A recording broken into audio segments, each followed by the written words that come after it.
Hello everyone, today in this video we'll see apoptosis mechanism in vertebrates. ठीक है, सो I hope आपने पिछले 2 video देख लिए होंगे, इंट्रोडक्टरी वीडियोस. ठीक है, अगर नहीं देखें तो go to my playlist and watch that first. So here we'll see apoptosis in vertebrates. ठीक है, सो वी हैव सीन कि यहाँ पे जो है बेसिकली एपोप्टोसिस 2 तरीके से हो सकता है.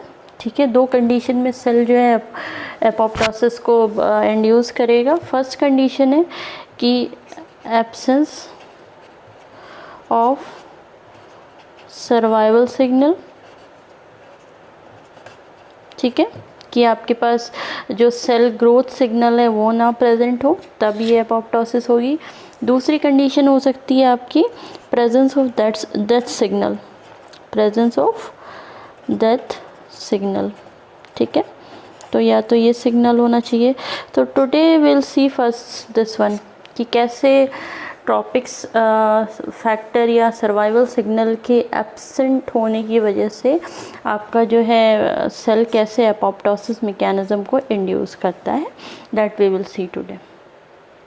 ओके, तो यहाँ हम पहले देखेंगे कि हमारा ये सेल है. आई hope you can say it.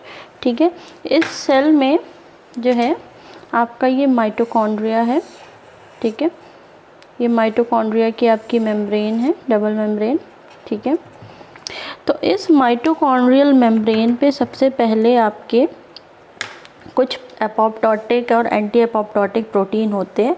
So I hope you have seen my previous video कि जिसमें I have given all the list of apoptotic as well as anti apoptotic proteins. तो इसमें सबसे पहले जो एक प्रोटीन होता है which is called as BCL2 and BCLXL. ठीक है, सो ये दोनों आपके क्या है, एंटी एपोप्टोटिक प्रोटीन है जो कि एपोप्टोसिस नहीं करवाने देते. Then in the cytoplasm some soluble protein is there. ठीक है, जिसको कि हम बैड प्रोटीन कहते हैं. ठीक है, ये प्रो एपोप्टोटिक है. And then on the mitochondrial membrane you have another protein which is called as BAX. ठीक है, ये भी आपका प्रो एपोप्टोटिक प्रोटीन है. ठीक है, सो ये सारे प्रोटीन आपके प्रेजेंट होते हैं. अब व्हाट हैपन हियर कि आपकी जो ये प्लाज्मा मेम्ब्रेन है, इस मेम्ब्रेन पे आपके रिसेप्टर होंगे. दीज आर रिसेप्टर जो कि किसको रिसीव करेंगे, आपके कुछ सर्वाइवल सिग्नल्स को. ठीक है, या फिर आप कह सकते हैं ट्रॉपिक फैक्टर्स को रिसीव करेंगे. ठीक है, अब यहाँ पे ये ट्रॉपिक फैक्टर नहीं है. ठीक है, ये एब्सेंट है. तो फिर क्या होगा, जब ये एब्सेंट होगा तो जो ये आगे की मैकेनिज़्म है वो नहीं होगी. वो हम देखेंगे कि क्या होती है. तो उस कंडीशन में क्या होगा, ये जो बैड प्रोटीन है इट विल बी, ये एक्टिव हो जाएगा जो कि प्रो एपोप्टोटिक प्रोटीन है आपका. फाइन. सो जैसे ही ये एक्टिव होगा, ये सबसे पहला काम क्या करेगा, ये यहाँ पे जाके इस BCL2 और BSXL ये दोनों को जो है इनहिबिट कर देगा. ठीक है, क्योंकि ये जो दोनों प्रोटीन हैं ये आपके एंटी एपोप्टोटिक. ठीक है, ये इनको इनहिबिट करेगा. इनके इनहिबिशन की वजह से क्या होगा कि ये इससे इंटरेक्ट नहीं कर पाएंगे बैक्स से. ठीक है, बैक्स से इंटरेक्शन नहीं होगा तो फिर बैक्स आपका जो होगा ये एक्टिव हो जाएगा. और एक्टिव होने के बाद ये एक आयन चैनल की तरह काम करेगा. ठीक है, it will act like an ion channel. ठीक है, और फिर इससे आपके जो है डिफरेंट आयन्स हैं वो अंदर आ जाएंगे. ठीक है, यहाँ पे आयन्स का जो है इन्फ्लक्स हो जाएगा. ठीक, इसकी वजह से क्या होगा, अब नेक्स्ट प्रोसेस आपकी ये होगी कि by unknown mechanism, it's still not known. इसकी वजह से जो है आपके साइटोक्रोम जो है वो रिलीज़ हो जाएंगे, ठीक है। साइटोक्रोम सेल के बाहर साइटोसोल में आ जाएंगे, माइटोकॉन्ड्रिया से बाहर रिलीज़ हो जाएंगे। अब ये साइटोसोल जैसे ही साइटोक्रोम सी जैसे ही साइटोसोल में आएंगे, ये इंटरेक्ट करेंगे, एक प्रोटीन होता है EPAF1, ठीक है, ये इससे इंटरेक्ट करेंगे। अब ये जो होगा एक पूरा कॉम्प्लेक्स बनाएगा। सपोज़ ये एक कुछ रिंग लाइक कुछ इस तरीके से होता है, एग्जैक्टली कुछ इस तरीके का स्ट्रक्चर जैसा होता है, ठीक है। It's not just one complex, एक हेक्सामेरिक कॉम्प्लेक्स होता है। इससे सबसे साइटोक्रोम इंटरेक्ट करेगा और फिर ये एपोप्टोजोम बना लेंगे, ठीक है, फाइन। और ये फिर फर्दर क्या करेंगे, ये सारी प्रोसेस सेल के अंदर ही चल रही है, since I do not have much space here, so I am drawing here. So ये एपोप्टोजोम अब जो इनएक्टिव कैस्पेजेस हैं, प्रो कैस्पेज 9, उसको एक्टिवेट करेंगे। प्रो कैस्पेज 9 अब ब्रेक स्प्लिट होके इसकी प्रोसेस बता दी गई है कैसे बनता है प्रो कैस्पेज से कैस्पेज, ठीक है। ये कैस्पेज 9 में कन्वर्ट हो जाएगा, ठीक है। और ये कैस्पेज 9 फर्दर जो है फाइनली आपके एग्जीक्यूशनल कैस्पेज जो होते हैं, प्रो कैस्पेज 3, ठीक है, 3 को एक्टिवेट करेगा और ये फाइनली आपके कैस्पेज 3 एक्टिव हो जाएंगे। और ये आपका क्या करेगा, जो भी सेल में सबस्ट्रेट है, जितने भी सबस्ट्रेट हैं उन सबको ब्रेक डाउन करेगा। ब्रेक ऑल सेल सबस्ट्रेट, ठीक है, जितना भी डिग्रेडेशन करवाना है उन सब का डिग्रेडेशन जो है ये कैस्पेज 3 करेगा। So this is all about the apoptosis mechanism, ठीक है, in absence of survival signal. So हम एक बार और देख लेते हैं कि कैसे हो रहा है ये। सो बेसिकली ये आपकी ये सेल है, ये माइटोकॉन्ड्रिया है आपका।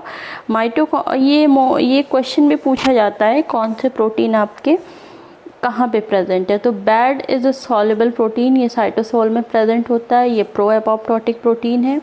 BCL2 BSXL जो है ये आपके एंटी एपोप्टोटिक है, ये माइटोकॉन्ड्रियल मेम्ब्रेन पे होते हैं, ठीक है।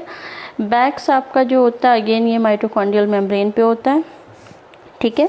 So when there is no survival signal, कोई भी टॉपिक फैक्टर नहीं है, तो उस टाइम पे क्या होगा आपका कि ये प्रोसेस नहीं चलेगी, इंट्रैक्शन नहीं होगा जब रिसेप्टर से, तो फिर बैड जो कि सॉल्युबल था ये एक्टिव हो जाएगा, ये साइटोसोल से आके आपकी माइटोकॉन्ड्रियल मेम्ब्रेन पे आएगा और BCL2 और BSXL को इनहिबिट करेगा। फिर फाइनली ये बैक्स से इंटरेक्ट नहीं कर पाएंगे BCL, और फिर बैक्स जो है एक आयन चैनल बना लेगा जिससे आयन का इन्फ्लक्स होगा। फिर उसकी वजह से by some unknown mechanism cytochrome C जो है वो रिलीज़ हो जाएगा। और ये जो बेसिकली यहाँ पे क्या हुआ है, मेम्ब्रेन को परमिएबल बनाया गया है, माइटोकॉन्ड्रियल मेम्ब्रेन को, तो इसी प्रोसेस को हम MOMP कहते हैं जो हमने कल देखा था। तो बैक्स बेसिकली MOMP में हेल्प करता है। फिर आपका ये साइटोक्रोम C रिलीज़ होके साइटोसोल में EPAF1 से इंटरेक्ट करेगा, ये एक प्रोटीन है और ये एक मल्टी सब यूनिट कॉम्प्लेक्स होता है जो कि एपोप्टोजोम बनाता है। फिर एपोप्टोजोम जो है आपके फर्दर इनिशिएटर जो कैस्पेजेस हैं लाइक कैस्पेज 9, उसको ब्रेक डाउन करके एक्टिव कैस्पेज 9 बनाते हैं। फिर ये एक्टिव कैस्पेज 9 फिर आपके एग्जीक्यूशनल कैस्पेज जो प्रो कैस्पेज 3 है उसको ब्रेक डाउन करके कैस्पेज 3 में कन्वर्ट करता है। और फिर ये कैस्पेज 3 फाइनली जो भी सेल में आपका सबस्ट्रेट है उन सबको ब्रेक डाउन कर देता है एंड फाइनली एट लास्ट जो आपका मैक्रोफेजेस है वो आएगा और जितनी भी ये सेल डेब्रीज होंगी जो ब्रोकन सब्सटेंसेस उन सब का फैगोसाइटोसिस कर लेगा, ठीक है। So this is all about apoptosis in absence of survival signal. So now we will see कि जब ये सिग्नल प्रेजेंट होता है, ठीक है, तब इन सारी प्रोटीन्स का क्या होता है। तो ये तो एक्चुअल एपोप्टोसिस मैकेनिज़्म थी, लेकिन जब आपका ये प्रोटीन एब्सेंट होता है, हाँ ये सिग्नल प्रेजेंट होते हैं, तब इन प्रोटीन्स का क्या होता है, that we will see. Okay, now we will see कि ये जो अगेन सेम सेल है आपका, बट और यहाँ पे आपका माइटोकॉन्ड्रिया है, ठीक है, डबल मेम्ब्रेन। यहाँ पे आपके BCL है, BCL XL है, ठीक है, और ये आपका बैक्स है, and this is your bad protein, and I think that much only. Okay, so अब हमारा जो है इस सेल पे ये रिसेप्टर है, ठीक है, और इस रिसेप्टर से आपका अब सर्वाइवल सिग्नल इंटरेक्ट कर रहा है। Now we have the trophic factor, ठीक है, जो कि प्रेजेंट है। तो अब क्या होगा, तो जब ये प्रेजेंट है तो जैसे ही इनका इंटरेक्शन होगा इस रिसेप्टर और ट्रॉपिक फैक्टर का, ये फर्दर डाउनस्ट्रीम एक एंजाइम होता है जिसको बोलते हैं PI3 काइनेजेस, उसको एक्टिवेट कर देंगे। ये PI3 काइनेजेस फर्दर एक और काइनेज को एक्टिवेट करेगा जिसको बोलते हैं AKT काइनेज, ठीक है, और ये AKT काइनेज अब क्या करेगा, इस बैड का फॉस्फोराइलेशन करवा देगा, ठीक है।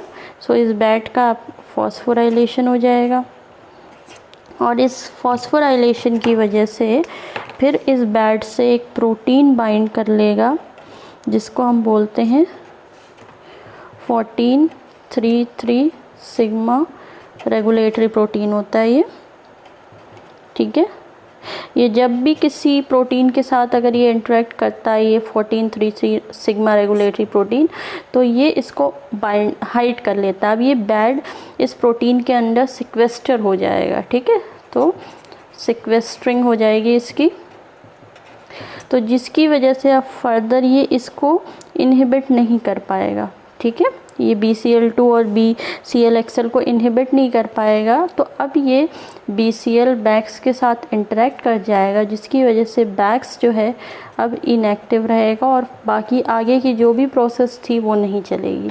सो इन दिस वे यहाँ पे जो होगा आपका नो एपोप्टोसिस,